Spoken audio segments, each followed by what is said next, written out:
You guys clicked on another video, mate. A video where you're not going to improve. You're not gonna get better, but you guys love fast food, eh? This is like going to Macca's, bro. So yeah, if you guys want to pick a few champions who are really broken right now, you've come to the right video, I guess. But yeah, if you actually do want to improve and impress your parents, then it's time to get subbed to the GameWeeb website, because that is where you will 100% improve. Like the players that I coach right in my sessions, I'm actually doing like condensed highlight videos for the website where I talk you guys through the actual like applicable tips that those students will apply and they will climb division and tiers from, whether they're in something like Grandmaster Elo, whether they're in Gold Elo or Bronze Elo, or even if they're new to the game. You guys, if you're in those Elos, you can do exactly the same. All you have to do is just sign up to get exclusive access to that library of content, and a bunch of our other challenger players and coaches are uploading daily content, so hurry up, stop wasting time and get signed up, links down below. Right, the top 10 champions, okay? Now, these are according to the stats in Master Plus, and I know you guys are going to be like, but why would I play these champions? Well, guess what? Master Plus, well maybe even higher than this, but this largely decides what the meta is, right? A champion is not meta unless they're actually good in high elo. So for example, a champion like Teemo is kind of mediocre in high elo, even if he might be good in something like Silver or Bronze elo, it's not a true of a representation as compared to something in high elo, right? So coming in at number 10 is a champion who I've gone on about recently on our videos, this being Zeri. And you guys were like, Zeri is not OP, are you kidding me? Guys, like you can even check in Platinum and above right now, she's an S+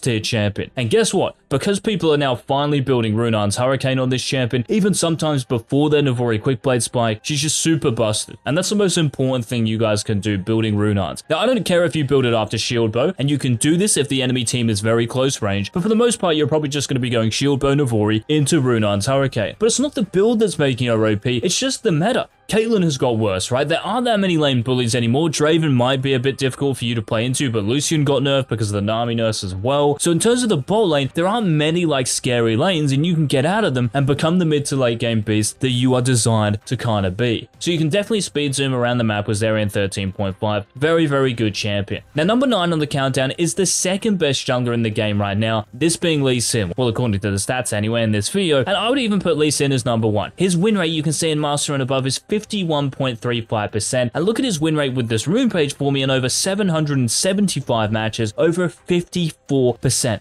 And this is going to be your standard rune page for the most part. Lee Sin is also picked in close to 20% of games and banned in close to 17%, and for him to have these stats, it really just goes to show how busted he is. But yeah, let me put it this way, like most people can't actually get the max juice out of this champion, so if you do want to get the juice out of the Blind Monk, if you do want to play this champion at a high level, check out our videos on our website at GameLeap.com. Now moving on to number 8 on the countdown, the best jungler out of every single one in the game, well in Master and above anyway, is Rengar. Now specifically here, we're talking about Rengar with footwork and getting a Duskblade Essence Reaver as your core items. Also important here that you're taking Futures Market, because as Rengar, your item spikes are just everything. We want to accelerate them in the early game. It might be a little bit annoying that farming minion waves gives you less experience than it used to, but honestly, because jungle camps are giving you more experience, even if you're just full clearing, you'll hit level 6 pretty quickly, and you should be chilling. So the power for this champion is all there. He's very difficult to kill, he one-shots, he deals incredible damage. He just kind of like does struggle, I guess, against champions like Maokai, who can lock him down, a champion like Karthus, who wants people jumping onto him, Rek'Sai the same thing, you can actually stop Rengar from jumping onto you, you can stop his leap. So there are some champions you might have to be a little bit careful of, but for the most part, this champion is just head and shoulders above everybody else. And if you do actually want to master this champion, again, check out our website. We definitely have the videos to help you do just that. Then moving on to number 7 on the countdown is the purple Void Walker thing who has a mask, kind of looks like Darth Vader a little bit, maybe. But yeah, this is Kassadin. Now for Kassadin, I know he got nerfed, right? Kind of big time. Seraph also got nerfed in 13.5. Less AP, less HP, but who cares about that, because Rod of Ages into Seraph is still really broken. Rod of Ages is still keeping all of its power. And the best thing about Kassadin is that, well, he still counters. He still does his job. Like, you're picking Kassadin to counterpick mages, right? So if you see a mage locked in, all you have to do is pick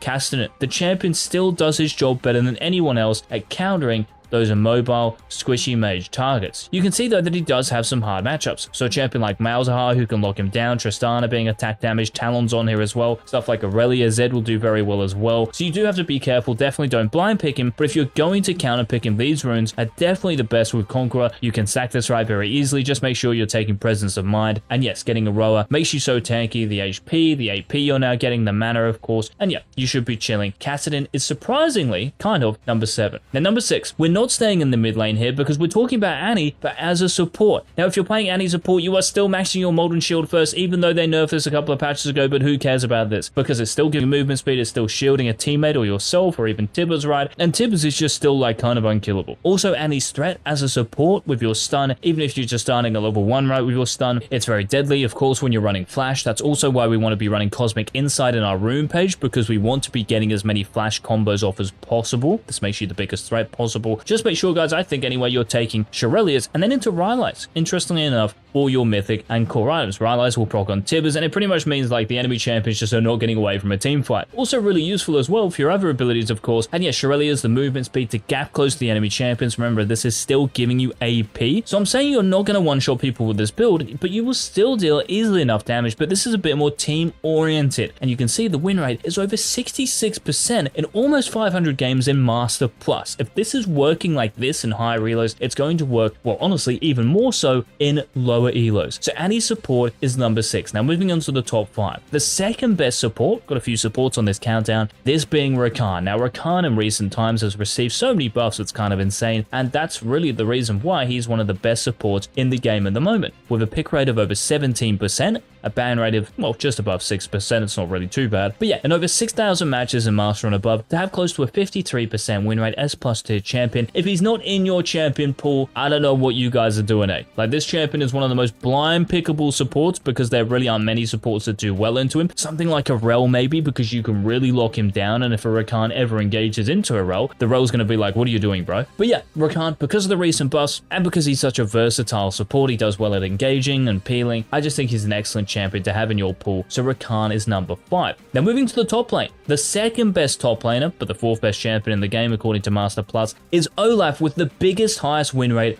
on this video, 55.18% in over 2,200 games. And that is nutty. With a ban rate of over 10%, obviously the best top laners in the world think this guy is a threat. Not many things counter him unless you're playing some sort of range or kitey champion. And for the most part, because you're running Flash and Ghost, 2 combat summoner spells, you're going to be very difficult to beat in the top lane. So yeah, watch out for Olaf, guys, for another patch in 13.5. And moving back down to the bot lane here, the number 1 support in the game, kind of like Rakan, who's benefited from all the recent buffs the balance team had given him, this is Thresh. And Riot finally got their wish of Thresh players maxing their Q first, but they are still maxing their W second. That's actually proving to have the highest win rate in higher levels of play. So even though they buffed your E, you can still max this last and kind of get away with it. In fact, it's just better to max your Dark Passage after your death sentence. And just like Rakan, I think Thresh is such a versatile support. He works with pretty much any AD carry as a peeler for those immobile AD carries like Aphelios or Jhin, for example, and engaging with a champion like Samira or Caitlyn. Thresh is a very good lane as well because you can flay them into a trap. Yeah, he's just very versatile, pretty much exactly like Rakan. Thresh is number 3 on the countdown. Now number 2, the best AD carry, even though she got nerfed in 13.5, I even kind of said that these nerfs will set her back a little bit, but not enough. This is Xayah. So Caitlyn, because she got nerfed, Jinx's buffs have been kind of good, but in high reload Xayah, look at these stats for me. Banned in over 30% of games, over a 21% pick rate, and they still have close to a 52% win rate. These nerfs really didn't do too much. Yes, you're still maxing your Blade Caller first. Yes, it's going to be less effective in this patch, but does it really matter? Like, are they significant enough? The answer is no. I also think just because of the meta at the moment, lots of people are picking Engage, right? Because supports like Nautilus, Rakan, Thresh, Blitzcrank, these are the best supports. So pairing these with a Xayah, for example, Xayah, Rakan. Like, I think we're going to see this so much in the next couple of weeks, or until Xayah and Rakan gets really like giga nerfed. But you can see Lethal Tempo Xayah with Gale Force into Narori Quick Blades is just very strong indeed. And I think in lower levels of play, it's probably even more broken just because people will be running into you. There isn't really such thing as range in lower elos. So Xayah is the best AD carry and the second best champion with 13.5 according to the data we have so far in Master Plus. But the number 1 champion, guys, I actually wonder if you can guess who it is. We mentioned this champion a bunch of times in recent videos, and yes, you guys got it. It's the purple hooded figure being Jax, the Grandmaster at Arms. And for Jax, well, even though Riot changed you, he